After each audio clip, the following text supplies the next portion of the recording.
We have all been sold on this massive lie about what growth and healing are actually like. And it's made all of us have unrealistic and unhelpful expectations of this process. We're going to bust those myths today and tell you the truth that you need to hear to actually have real growth. And one of the biggest things when it comes to growth that we know is always here. To give you a little appetizer into today's episode, the suck is always worth it, despite what your right now wants to believe.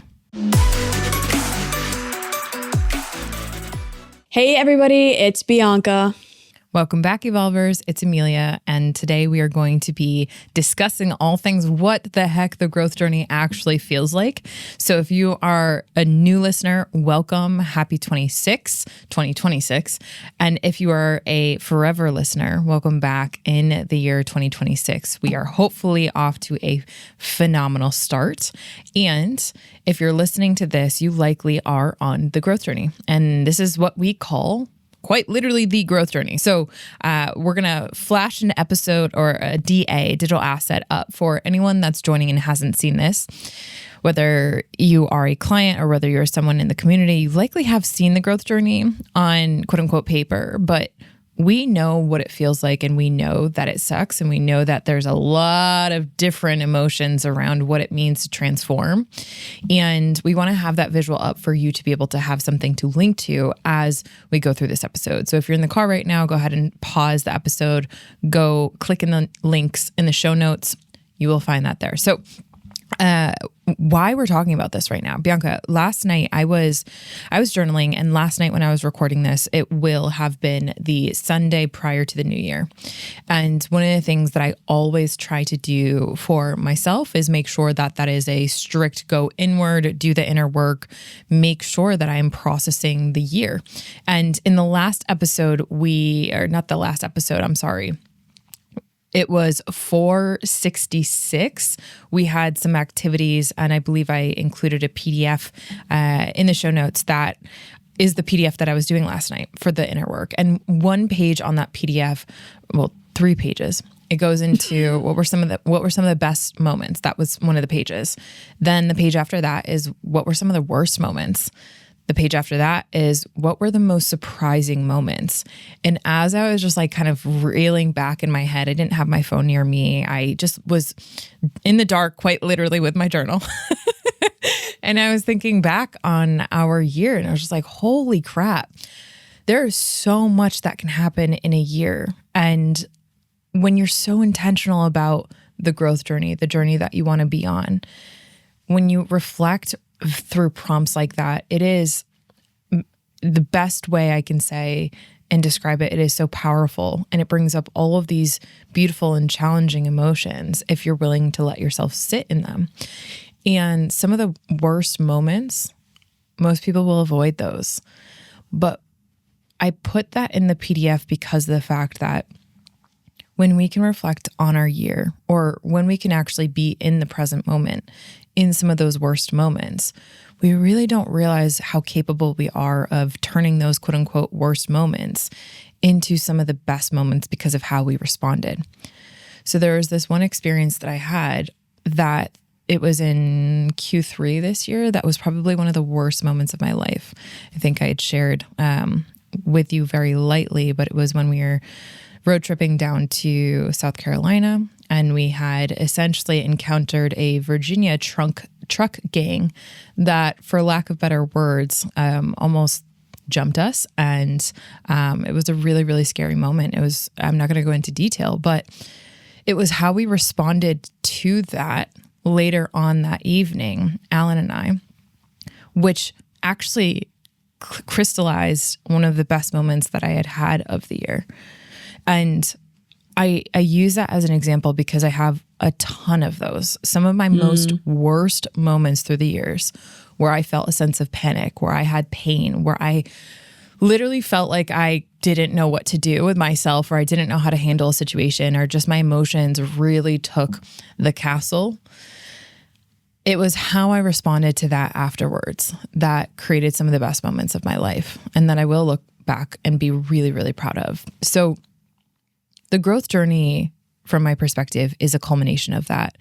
And I know you can speak to that too. I know anyone that's joining this conversation can reflect back on their life and look at their life, maybe not in that vein. Maybe some of their worst moments were their worst moments and they don't want to look back at those.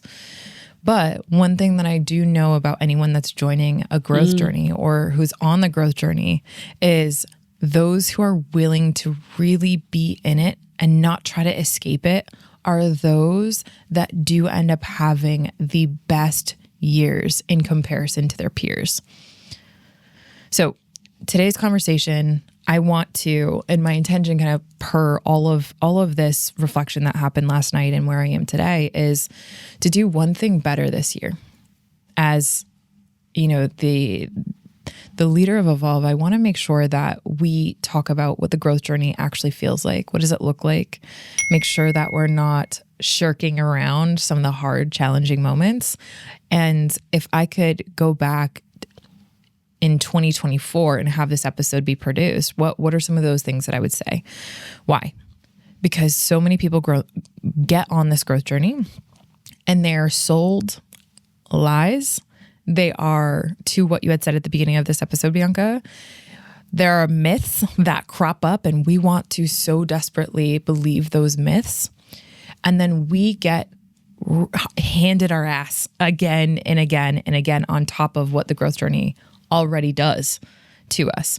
And so if I could have our Evolve community have one tiny improvement in their year, it's to level set expectations of what the growth journey actually feels like, actually look like, and to make sure that they know that it is so freaking worth it on the other side of that. It's worth it if you actually want the outcome that you keep telling yourself that you want. I think that's another really critical component of this. I mean, how many times have you heard someone say, I want growth and I want to be better and I want to heal and I want a magnificent relationship and I want ba ba ba ba ba ba ba ba. And then when push comes to shove and you're actually faced with the realities of what it's going to take, those people always end up being like, nope, never mind. I'm good. I don't want it. I don't want to deal with it. Well, why is that? Why is that, Bianca? It's because what our expectations and our reality are in a complete mismatch. We all want things. I want a Maserati. Am I ready to make the car payment? No. Do I know the consequences to the environment if I don't get an electric version? Yes. It's just an example. I don't actually want a Maserati, but we all want things, right? Like if I were to go up to a random sampling of 100 people and I said, hey, do you want a $50 million home? They'd be like, hell yeah. I'd be like, okay, here's the payment. Here's the mortgage. Here's the taxes every single year. Here's the maintenance for everything else. Boom, boom, boom, boom, boom. Do you still want it? Hell no.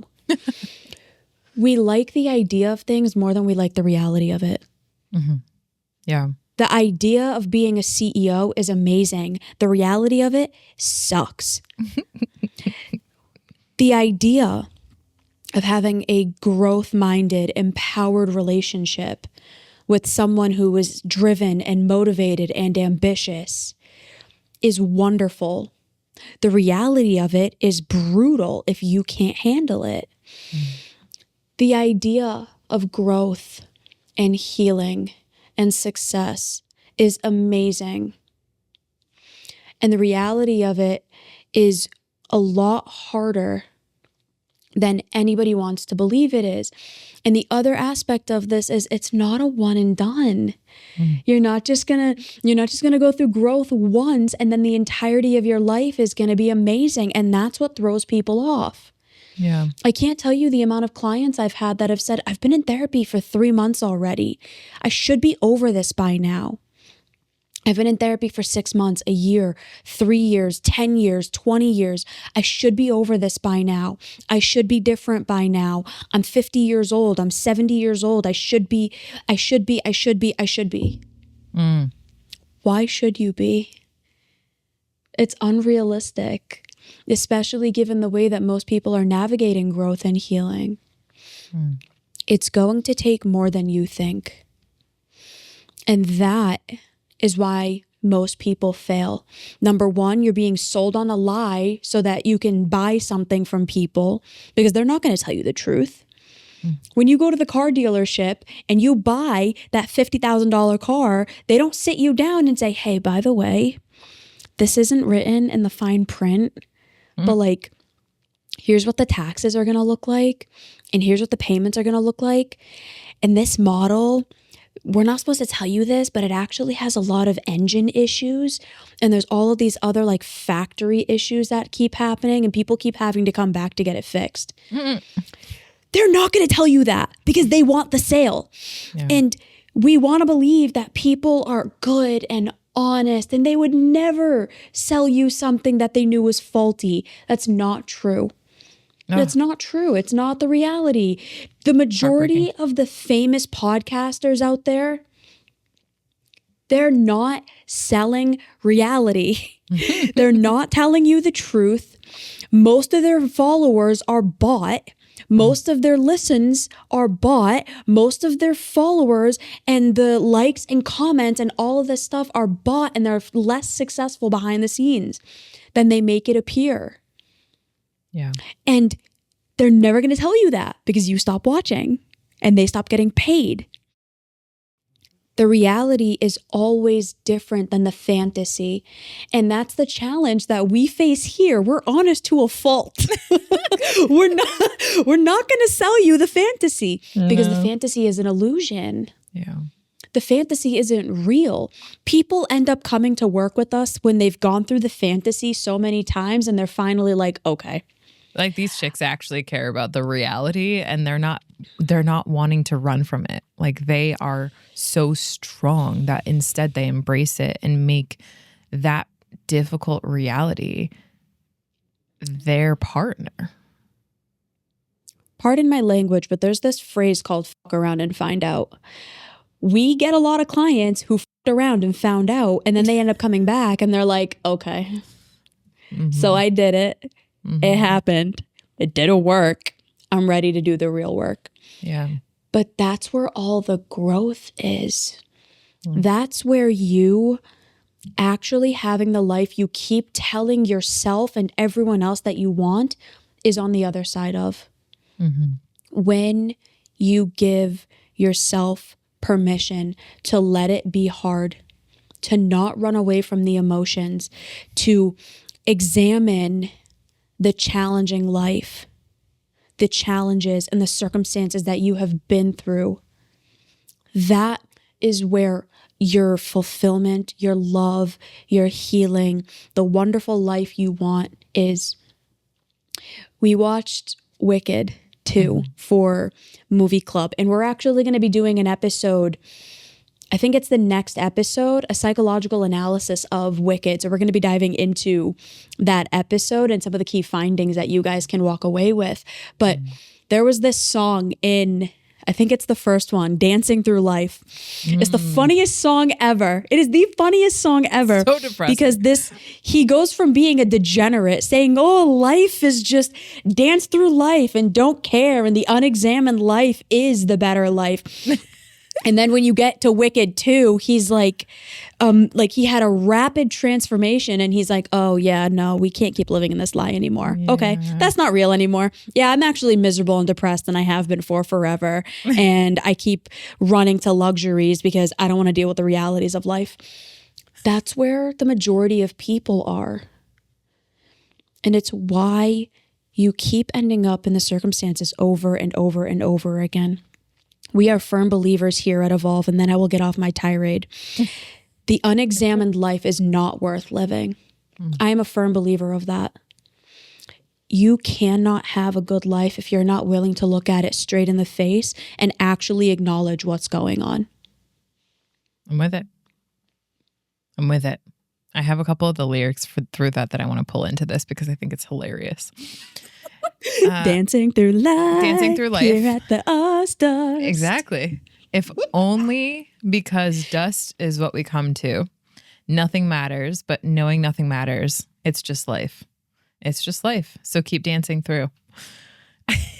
And the sentiment of that song really does go to this kind of more existential conversation, where if we're just going to come to dust and if we're just specks in this giant galaxy, then why bother so much about this growth journey? Why put so much effort into it? And why go through the difficult emotions? Bianca, I just sent you a link to something that I use with clients, which is an emotion typology chart, discovering the nuances of emotions. And I want you to pull that up in front of you. And for any of the listeners, there's a link in the show notes.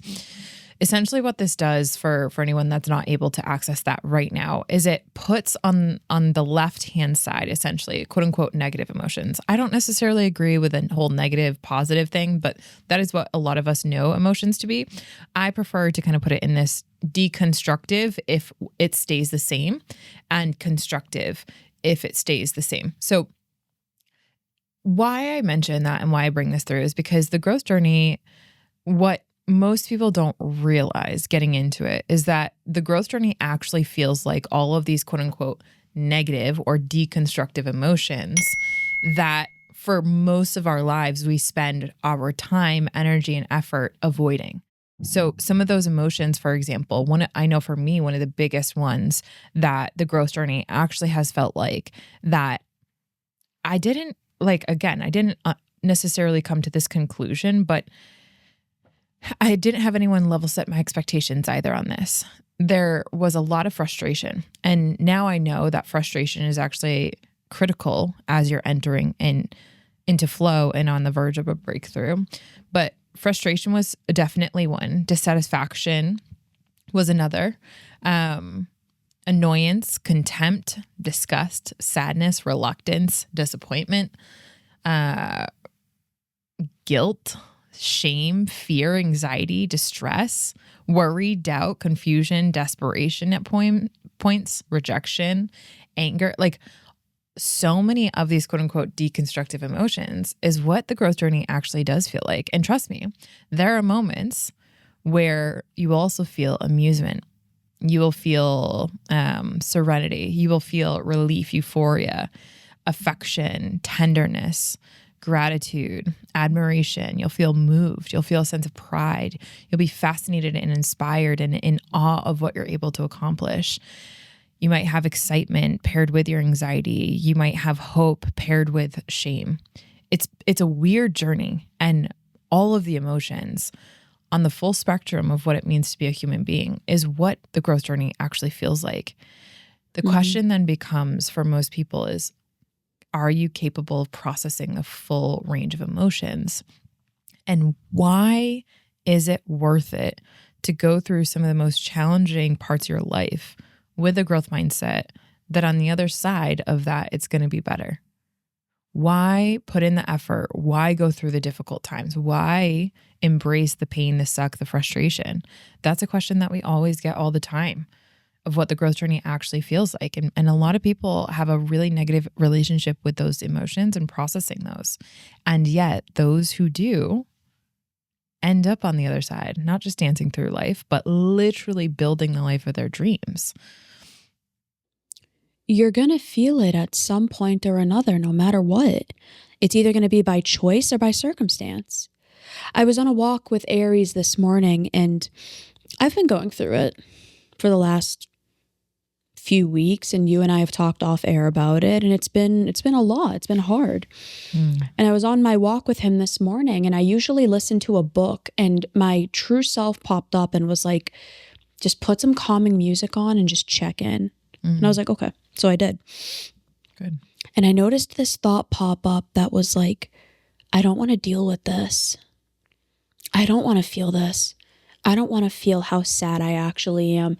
And then true self popped up and was like, why are you so afraid of feeling it? Nice. Why are you trying to run away from it? What are you hoping running away from it is going to do? What are you so afraid of feeling? And I just kind of let that thought process keep going and keep going and keep going. Nice. And what it came back to was that I'm somehow bad for having negative emotions or low valence emotions. Wow.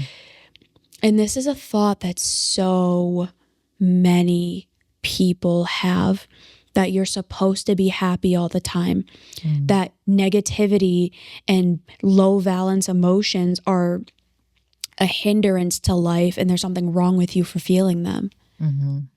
It's not true. Nobody's happy all the time. You're not supposed to be. You absolutely are not supposed to be. But if that's your expectation, because again, you're being sold this fantasy on social media and from the people around you who are running away from their own feelings and who are always just presenting one side of themselves because it's easier. Oh, yeah. You're going to set yourself up for failure. This is my final takeaway. A wonderful, holistically well, fulfilling life. The life you keep telling yourself you want. The only chance you have at ever getting close to it is by letting yourself go through the journey. Let it be hard. Let it be difficult. Endure the pain and the hurt and the grief and all of it. And don't run away from it. And to the degree that you let yourself do that is to the exact opposite degree of the happiness and love and fulfillment and joy and excitement that you're trying to artificially induce through sex, dopamine, social media, face fillers, and whatever else. Mm-hmm. Substances, etc. So true. Thank you for ending on that. Very powerful. You had posted, this would have been in December, to Evolve Venture Society, where our Evolve community is. And you said, hey, Evolvers, did you grow up learning about mental health and the importance of it? And that got a lot of commentary. And while I won't go into, obviously, the responses as they're private, I do want to shout out a comment, first name's only Bud. He said, not really. Looking back, not nearly enough. One day reality just smacks you into thinking about it. And I really don't think that we could end on a more truthful note on that. To add to what you said and just expand on that in closing on my final comment, it is the growth journey actually feels like, quote unquote, that smack in the face. And it does. And that is something we're not going to pretend that it doesn't feel like at times, because your body, your intuition would know that we're full of shit if we do say that. And you can choose that little tap over time, or life will deliver it to you, the smack in the face. Mental health, the growth journey, they are synonymous. And to the degree that you let yourself feel all the feels, and yes, surrender to that sometimes is what that feels like. It's terrifying. Is the degree that you will actually move through this growth journey, not just faster, but at the pace that you are meant for.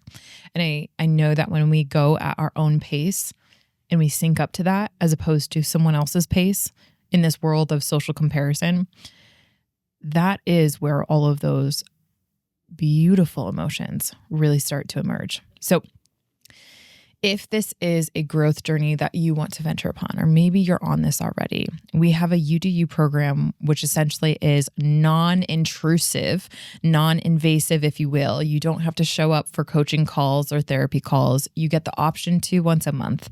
And You Do You is extremely easy text-based coaching or therapy that we found a lot of people who do just want to dip their toe in really benefit from. So we have a 7 free day trial going on right now. Click the link in the show notes to be able to activate yours. In closing, my episode suggestion is 463, the Evolve Habits That Will Change Your Life Forever. Bianca, I noticed you got a 453 over there. Hey. 453. I winked at Emilia for those who are on audio only. What it really feels like with high quality therapy. Nice. We don't want to sell anyone a lie. We want everyone to know the whole truth so that you can make an informed decision. We've helped hundreds and hundreds of people one-on-one. radically changed their life. And every single one of them have said, I didn't want to do it. And I'm so glad that I finally just let myself and I stopped running away from the hard. It was possible for them. It was possible for us. And it is possible for you too. We strongly, strongly urge you to try the 7-day free trial. What's the worst that happens? You finally become happy? Woof. All right, everybody. Have a wonderful, wonderful rest of your day, whatever time it is that you are watching and or listening to this. And we will see you next time. Bye, everyone. Bye, everyone.